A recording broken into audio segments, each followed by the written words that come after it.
內地期間，側田推出過幾首國語單曲，但係幾乎冇乜人留意。網民而家仲會秒爆側田當年嘅北京三線歌手論。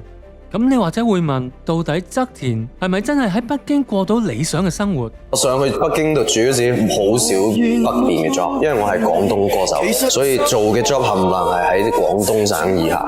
而側田唱曲嘅地方，亦都係一啲比較細嘅表演場地，而入場嘅觀眾只係嚟揾娛樂，似乎唔會好欣賞台上表演者嘅歌聲。唱緊歌啲人食甜品咁啊走，唱緊嗰時就走，或者猜妹咁咯，掟啲廁紙上嚟啊，濕廁紙掟上台啊。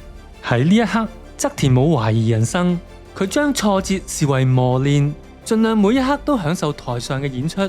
但係咁嗰陣時，我咪一直喺度諗嚟鍛鍊自己咯，咁咪喺度諗啊，淨係諗我收錢。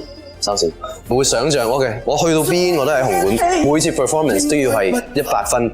喺音樂上，側田覺得自己如果仲係留喺香港嘅話，佢嘅創意已經去到盡頭。Creatively 我已經去到盡頭啦，嗰陣時即係來來去去都係做啲咁樣嘅，寫唔到啲真係自己中意嘅嘢。其實上去唔係話咩心燥嘅，上去其實真係唞氣啫。咦？咁睇嚟，側田呢幾年喺北京真係如願咁俾佢做到三線歌手喎。如果你哋有資料補充嘅話，記得喺留言區話返俾我聽。